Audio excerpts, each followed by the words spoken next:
this is for the whole world interest. This is a terrorist government. This government is putting the whole world in jeopardy. So this is not only for Iranian people what you're doing, or what we are asking you to do is for the whole world. It's very powerful. And I'm very proud of the community and the organizers. There's some people have been working really hard on this. Volunteer security, volunteer cleaning crews, to help clean up afterwards. I mean, that's our community at its best. This government has no mercy. This government is fighting for its life.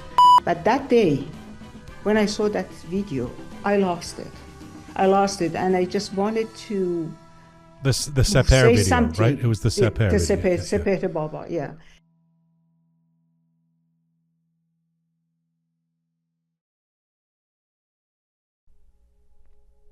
Hi there, this is episode 412 of Roqe. Feel the power when Iranians unite. For a global community often caricatured as divided, argumentative, and incapable of working together, Iranians around the world are shattering that stereotype right now. You can feel it. You can feel the power when Iranians unite. This past weekend, across cities and continents and time zones, something profound happened. Not just massive demonstrations, not just unprecedented numbers, but alignment. One flag, one transitional figure. Remember, Iran is one of the most populous nations on earth, and beyond those borders, a diaspora in the millions. And let's not forget the formidable nature of what that means. A diaspora that is educated, upwardly mobile, economically influential, culturally present, and now politically awake. When that many people begin to move in the same direction, feel the power when Iranians unite. We've seen flashes of this before, moments of hope, moments of activation, women, life, freedom, move the world beyond reservation, but it also revealed something painful. A diaspora that cared deeply but often pulled itself apart over symbols and leadership and mistrust. This time feels different, not because there are no disagreements, there are, not because social media is suddenly kind, it isn't, but because something essential has shifted. There is growing unity around shared symbols and identity.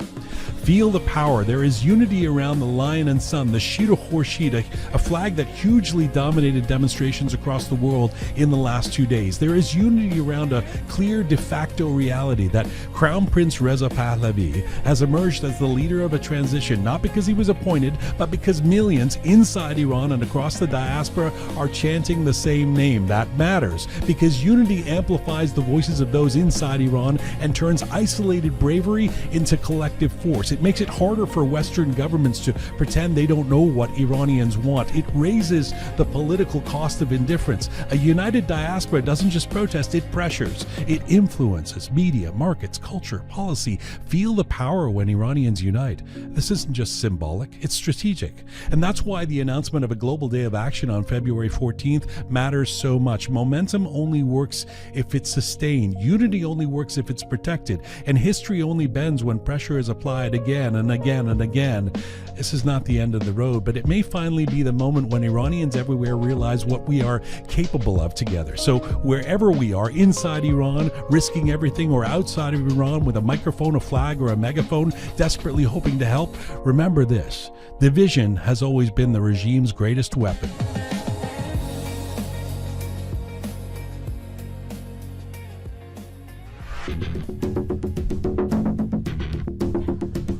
It's February 2, 2026. This is Roqe.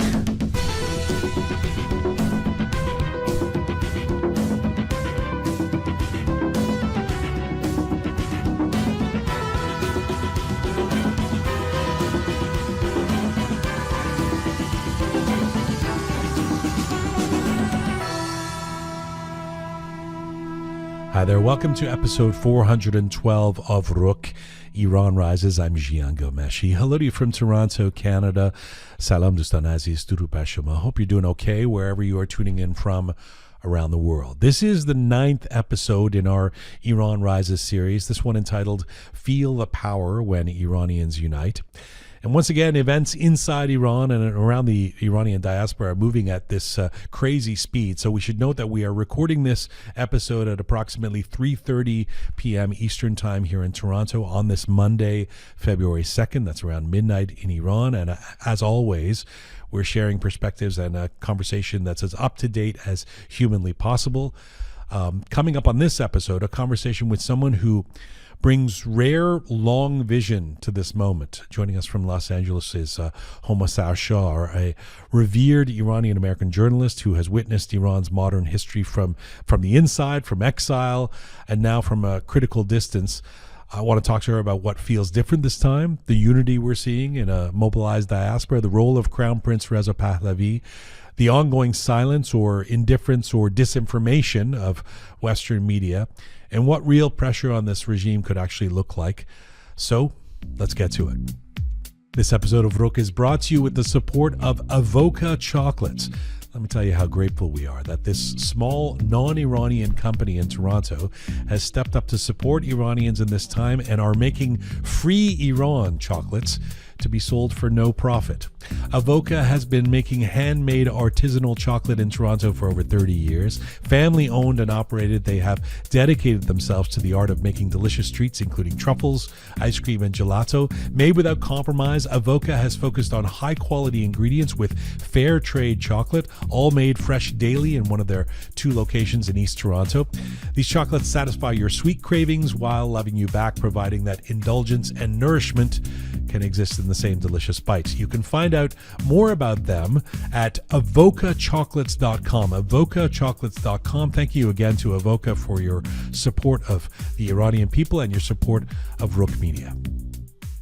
All right, let me get to my guest today, who is one of the most decorated and influential Iranian-American journalists of the last half century, as well as being an author, a philanthropist, and an activist. She reported from inside Iran before the 1979 revolution. From 1964 to 1978, she worked as a correspondent, a reporter, and columnist for Zan-e-Rouz weekly magazine and Kayhan daily newspaper in Iran. During that period, she also worked as a television producer, a director, and talk show host for national Iranian radio and television.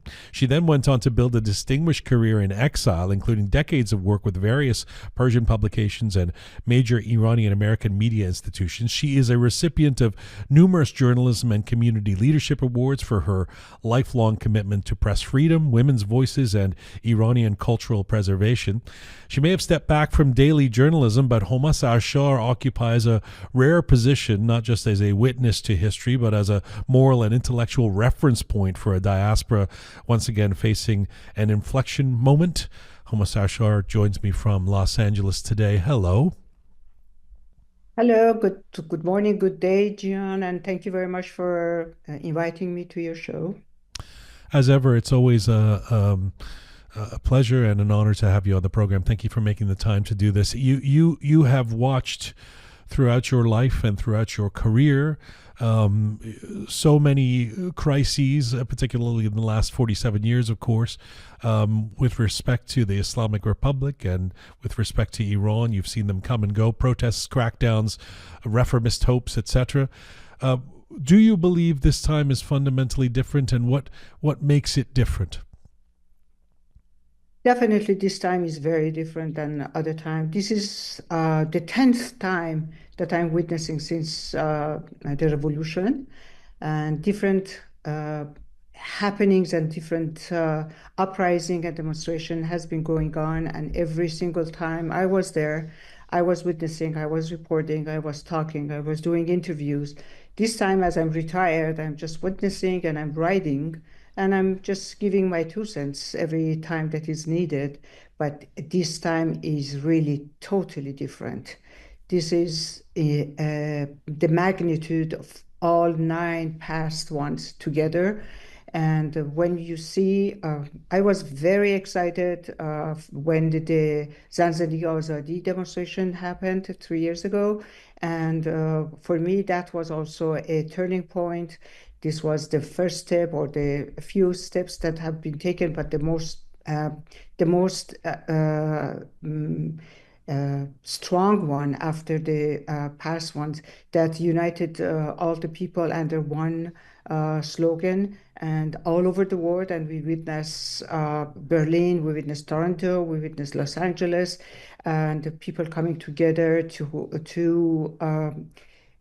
help and to support Iranian women in their struggle for freedom and for basic human rights that they have.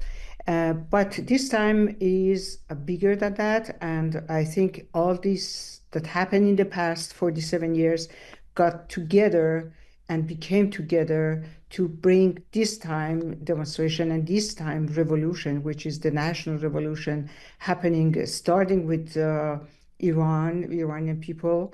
And the big difference of this time is this happened starting from Bazaar. And as you know, traditionally, Bazaar is the people that live in Bazaars. They have a big saying. They had also a saying at the Islamic Republic Revolution, and this time also this is the first time that they started the movement. They started the demonstration, and people follow them, and this means a lot. This has a big meaning, which shows that these people that normally are very, very traditional, very, I can say religious, and also not too harsh, but people that have saying always on the financial situation of the country. But this time they came and they talk about the situation of the country, the worsening situation of the country financially and otherwise. So for me, this was a good sign that the uprising is going to be big, and it has been big. It has been I cannot compare it to a previous one, to any of the previous ones. Yeah. And also the magnitude of the killings that happened. This is unbelievable. Yeah. This is something that for the first time in the history of human beings, killing so many young people in the street just for protesting very peacefully and asking for their rights. And the reaction that the government of Islamic Republic showed to people by killing them straight on their face and doing just this mass killings and this violent and barbaric reaction to the Iranian people has made this demonstration almost unparalleled. There's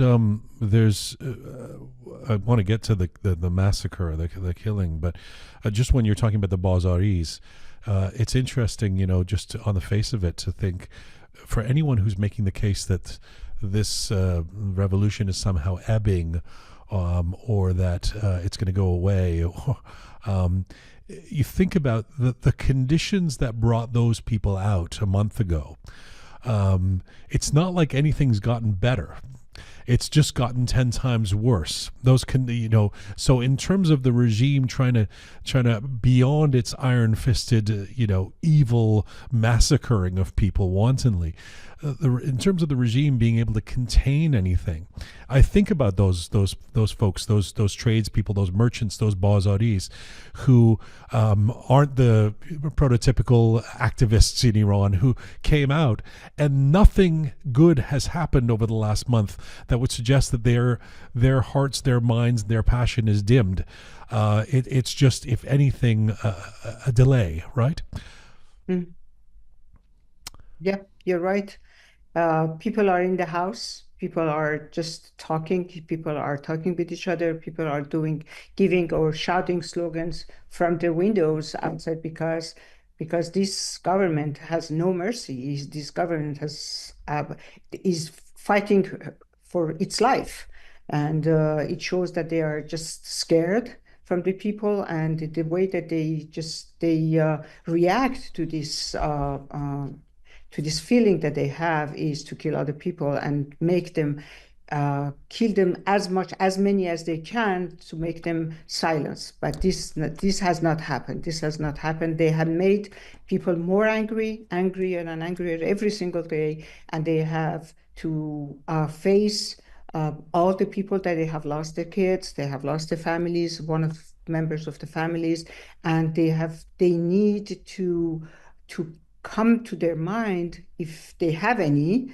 that this is not going to last. They cannot kill all 90 million people in Iran to be on the power.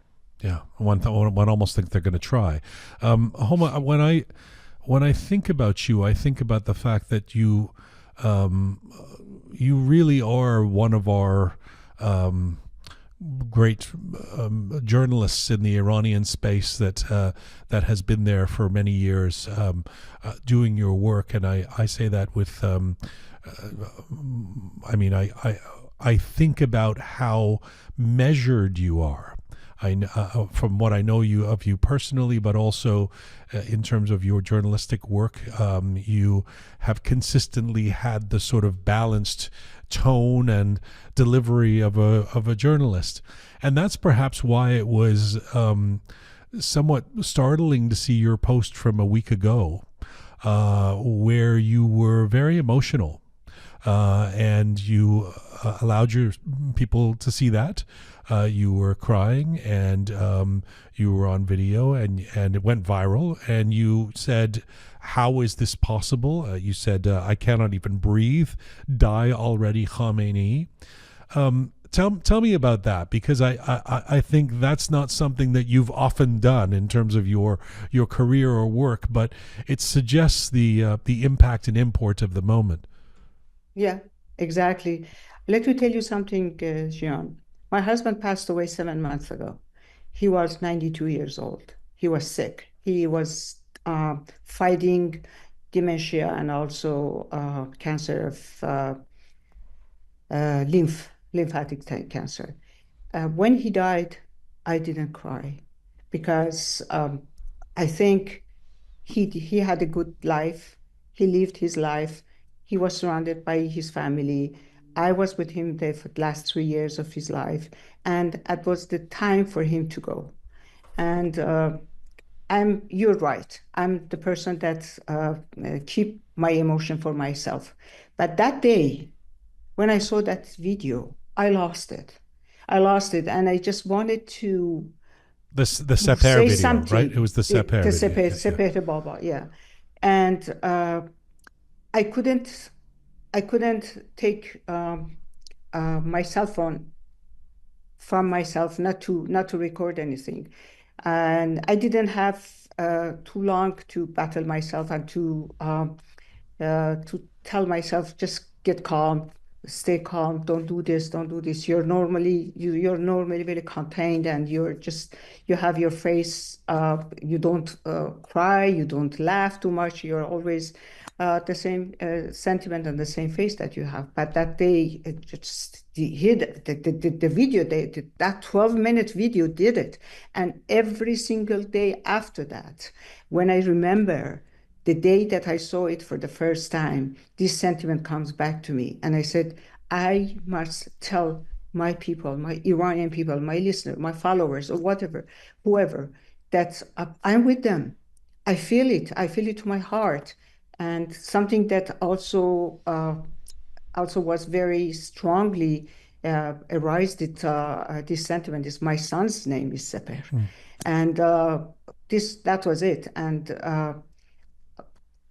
one of my sons told me, Mom, why are you crying so much? You didn't cry for that. I said, this is totally different. This isn't comparable. What's going on? These are young people dying. These are people that have many, many years and decades in front of them, lives, and they are full of hope. They were full of hope. They wanted to do something for their country, and they have been killed. They didn't die from sickness. They didn't die from being old. This is different, and this is something that I never thought that's going to happen to Iranian people. There were instances in Mahsa revolution and on different kind of demonstration that they have when they just shoot that airplane. Every single act that the Islamic Republic did it is inhuman. But this was topping everything, and I uh, I just share it, and I just came out of my I don't know, out of my corner to just be with the Iranian people, be with my people, and tell them that how sorry we are, how devastated we are, and how we have heartache, and we cannot explain why, but we are with them. And I hope that this never happen again. I don't see that one more time. This is too much. This is too much to bear. Given the epic nature of it, of just how shockingly, unbelievably, unprecedentedly horrible it is.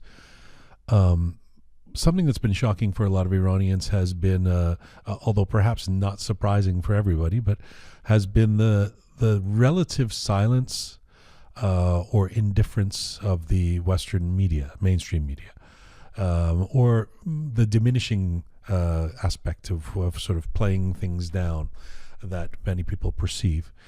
A lot of people have theories on this. From inside journalism yourself, why do you think that is happening? I think in the United States, because we're living here in the United States, I cannot talk about Europe. I cannot talk about Canada. Maybe are the same or not. But the reason that I say this in the United States is because this country has been divided. This country has been divided in two very, very strong beliefs, very left and very right. And now the journalism in the United States has been also following people. And that's very unfortunate. I miss the journalism that I was witnessing, and I learned from them when I came to the United States after the revolution. There was they were journalists that would act as a tape recorder, act as a as a Witness to history. no دوربین چی میگن دوربین I'm Camera. sorry camera. Okay, there were journalists who would act as a tape recorder or as a camera, and they would give you the reality. There would a few of them that would do analysis, but right now journalism has totally changed. They give you day in and day out 24/7 their idea or their preference instead of reporting the news. So now we have CNN opposed to Fox News. CNN report something that is in their interest. Fox report what is in their interest, and this is something that I really, really I must say that I'm ashamed of as a journalist to see this happening in the United States, and I miss the real journalism. All this Walter Cronkite, I don't know, this kind of journalists that I learned journalism in the United States from them when I came here. So maybe this is the way, or this is the wave that is going all around the whole world right now. But why would it be in American media's interest to minimize an horrific massacre in Iran? Is it because when you suggest the country is so polarized that they want to feed their audience what the audience wants to hear, and the audience doesn't want to hear about what's happening in Iran and there being a movement against the Islamic Republic? I think that they are mostly concentrated in internal problems and internal. For example, they just spent 2 hours, 3 hours about the raid of ICE has done in Minnesota, which is right. They should cover it. They should do it, but they don't have any. They don't have any sentiment. They don't have any interest for what is happening in the whole world. We are living in as we learned when I was at the School of Journalism that we are living in a backyard of the world. The world is the backyard of us, and so we should be in pain when in another part of the world people are suffering under the dictatorship. We should be happy for the countries that have democracy. We should respect their rights. We should just be happy also if my country, in the country that you're living, everything is okay. And if not, you should talk about it and you should report it. But I believe they're just very self-centered right now. But the funny thing is, Journalists. what makes it even more conspicuous is that it's not just about something that's happening over there. I mean, it's happening here too. Yesterday there were 80,000 people in your city, in Los Angeles, in the streets, or maybe more, or I don't. I'm assuming that's not on the cover of the Los Angeles Times today. What might be on the cover is the Grammy Awards, where there was no mention of Iran. There was a lot of mention of ICE, but right. so I mean, it becomes conspicuous, right? This happens also. Let me also go to another part of this problem that has happened. When we were in the street, when the prior demonstration, right now I'm getting old. I cannot stand on my feet. I have lower back pain and all this, and I cannot actively work and go and to be on the demonstration. But we have been very adamant prior to the demonstration to call different channels, TV channels and radio channels, and ask them to send somebody. We have been doing this. There is a part and there is a responsibility from our part too. I think right now people are so angry and they're so busy with putting the demonstration together that they underestimate the role that they can have by contacting all the media in their city, in their country, the main medias, or even the local ones, and ask them to send somebody. If you ask them, if you're constantly in touch with them, the group of people that are in touch with them, and ask them to cover that, they will be successful to do it.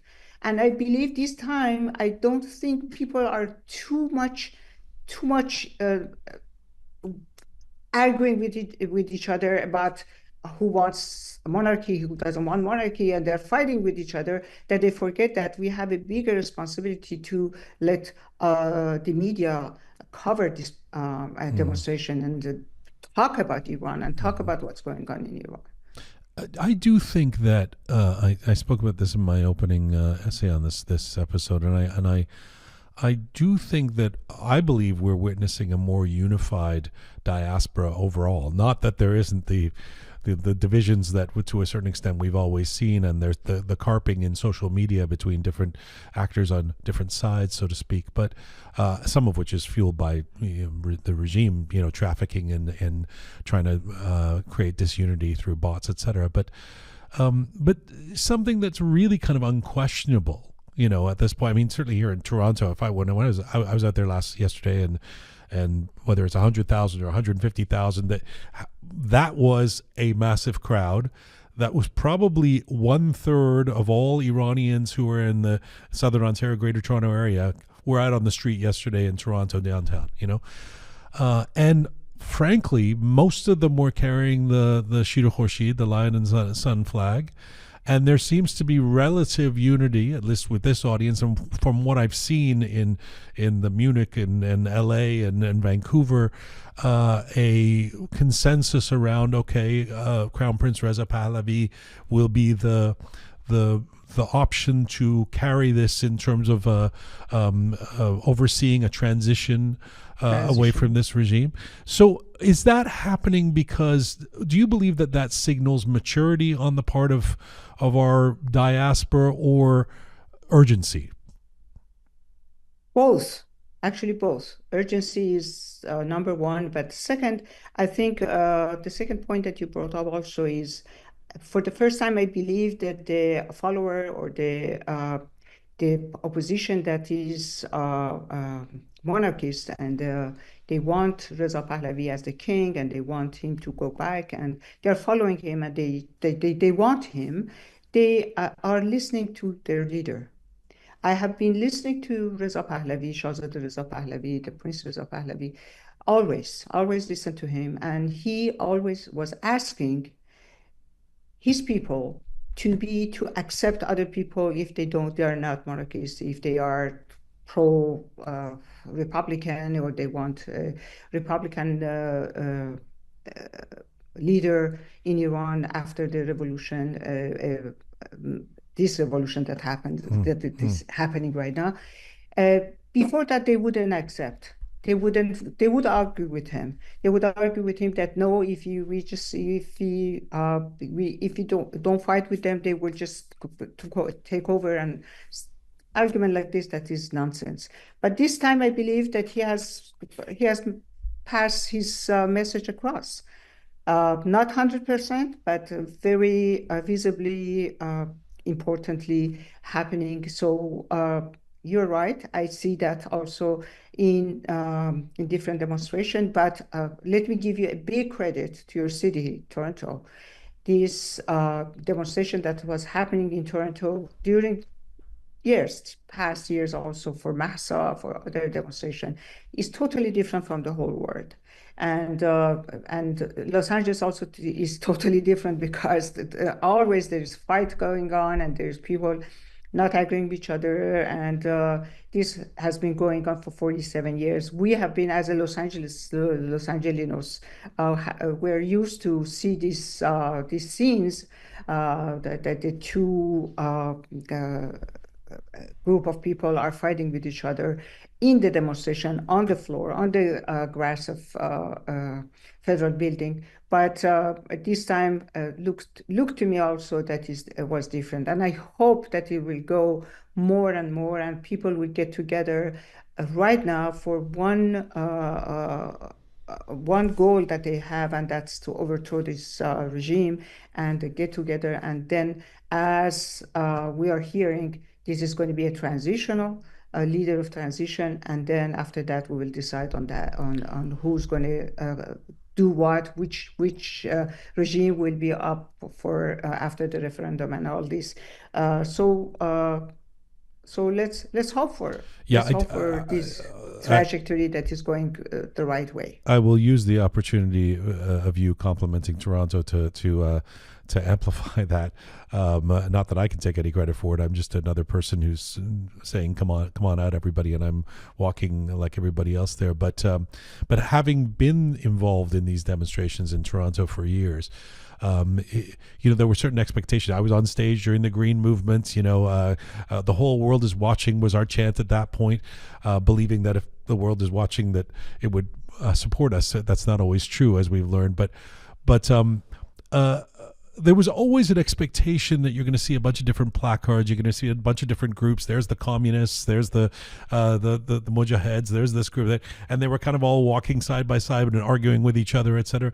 I can really tell you that if I were to write the story of yesterday from inside the community, I mean, if I were to write it in the Toronto Star, I would say, look at this demonstration, listen to these people. But if I was to do it from within the community, I would say it was really quite remarkable that. And maybe it is that people are listening to a message. Maybe it's that if they don't, love Crown Prince Reza Pahlavi, they're not saying it, But there's over 100,000 people. It was peaceful.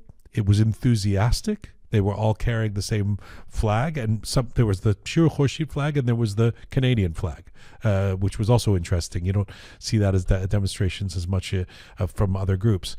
And that was, and there was no incidents. There was no, nobody attacked a store. There was no, and it's very powerful. And I'm very proud of the community and the organizers. There's some people who have been working really hard on this. Volunteer security, volunteer cleaning crews, to help clean up afterwards. I mean, that's our community at its best. And honestly, that's not something, we were euphoric during Zanzandagi Azadi because we were just seeing all these other Iranians coming out in the numbers we had never seen before. But this type of community collective action was not happening, and there were competing signs, and there was a lot of different stuff that was more reminiscent of the past. So forgive me, this is about interviewing you, but I wanted to chime in on that. What you say about Toronto is actually spot on. Yes, 100%. Let me also bring up another point that I felt it this time. Uh, Prior times, prior demonstrations, we're talking always about Ittihad, union. And this time, I believe that we have reached an agreement that it's not for Ittihad, it's for coalition. Hmm. We are together with different goal, with different mind, with different beliefs, but we are together to fight this regime. And as opposed to when you said the union of people, then it means that all the people that are believe each other, believe to their goal, believe to their ideal or their uh,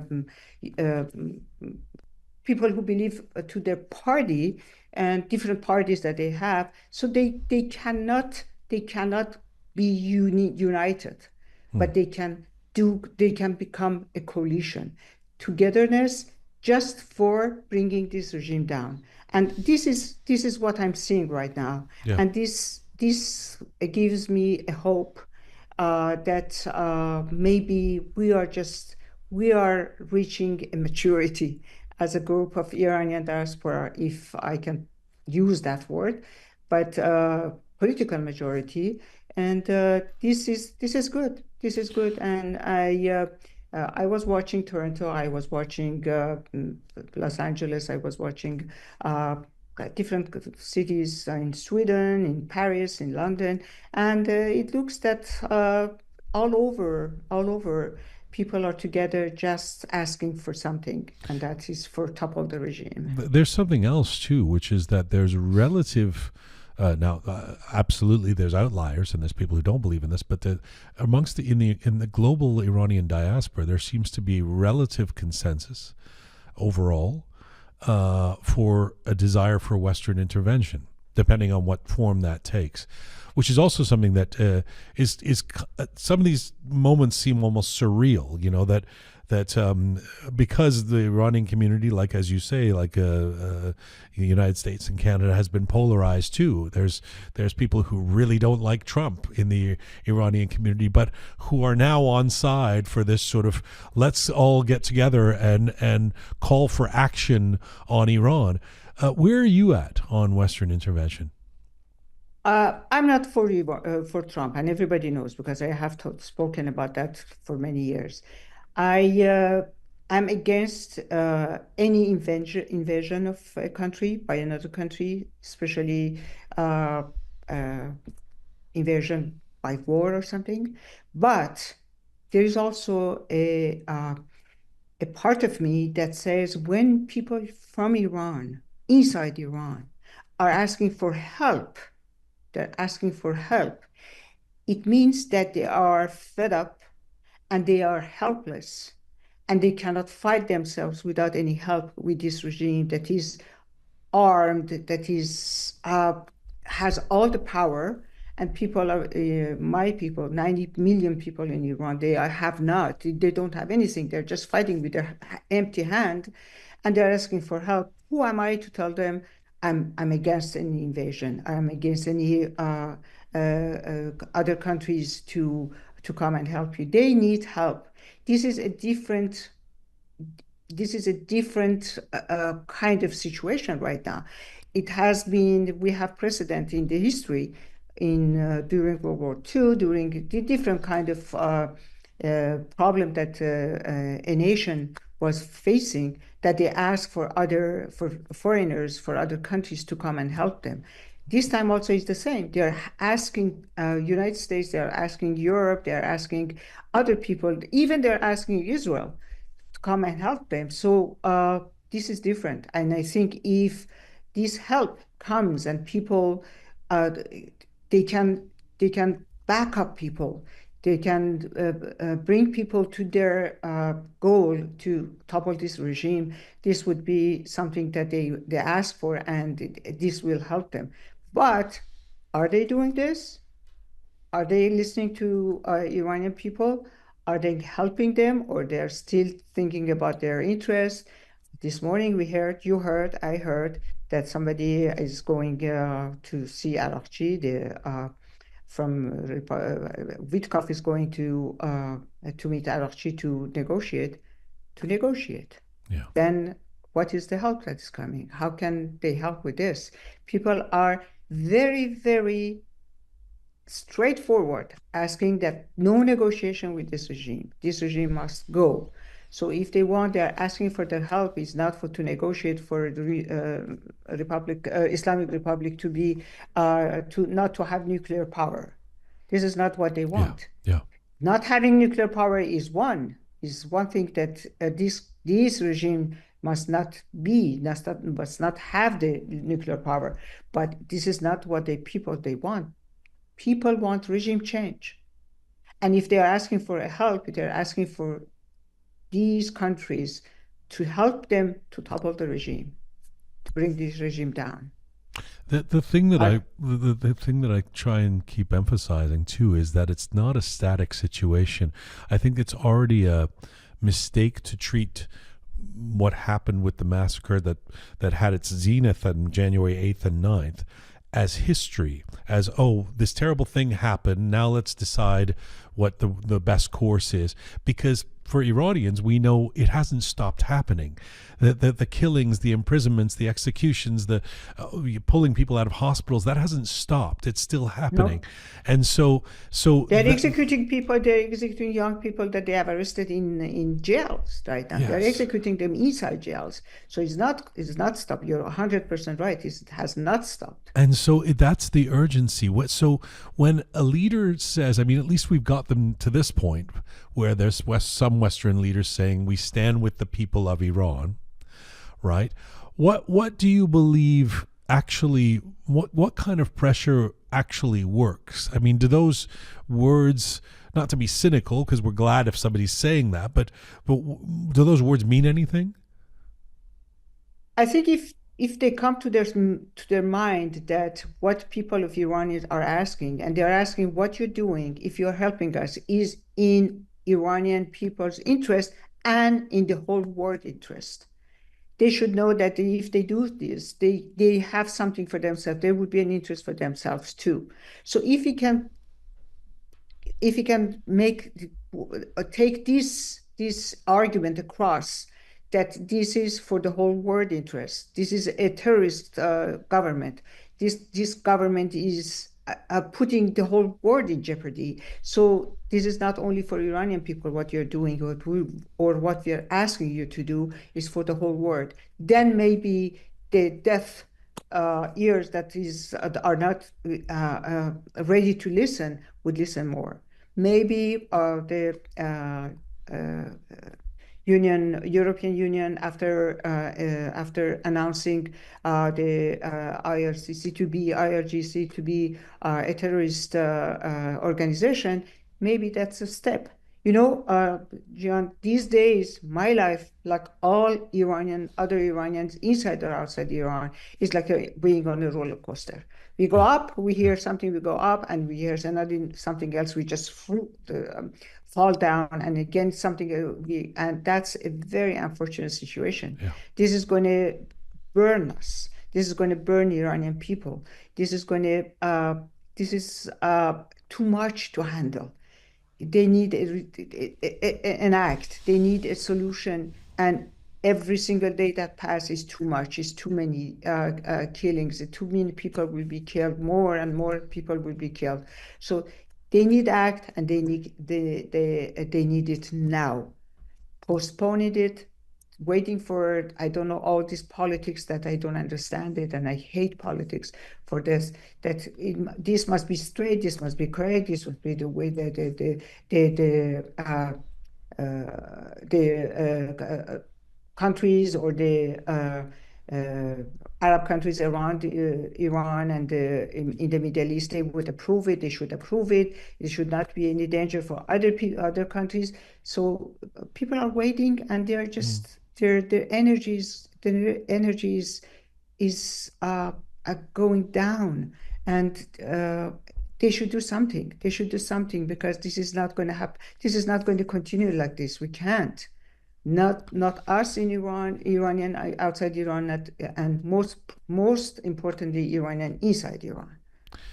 I'm always grateful when you come on this program, and I really appreciate you giving us your perspective.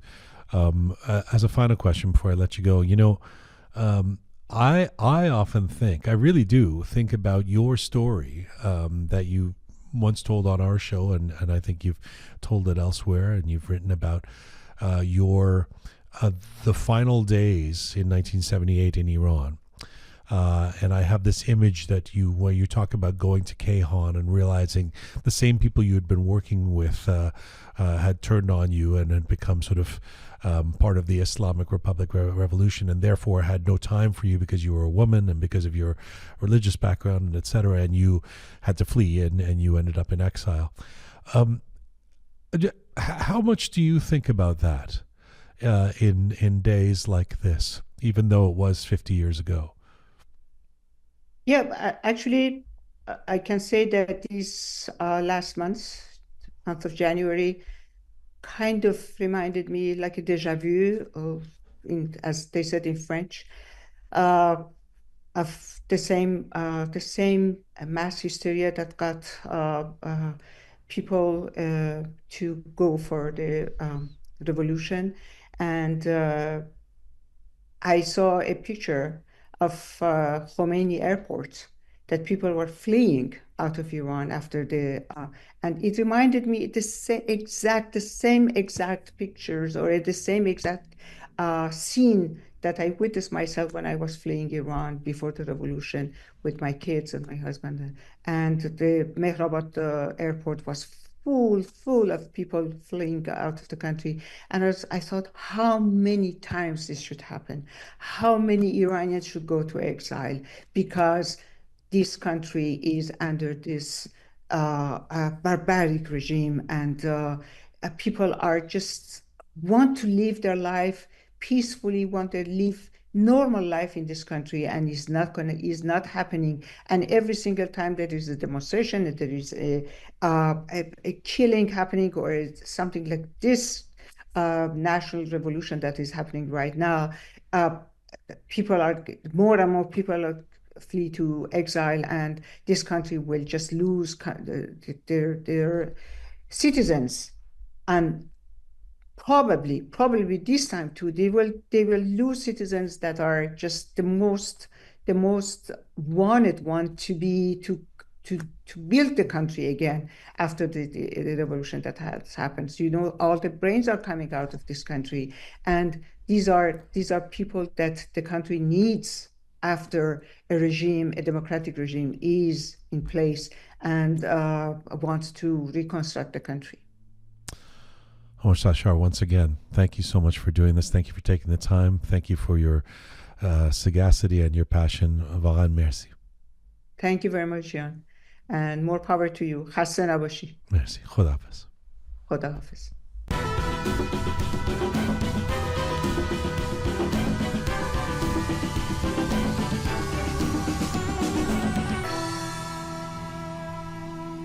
Thank you very much to Homa Sarshar for being on the program today, for her candor and for her perspective. It is invaluable. You can let us know what you think of that conversation or anything else that you think we should be doing here on Roqe at info@roqemedia.com. info@roqemedia.com. You can also comment on any or all of our platforms. We appreciate that.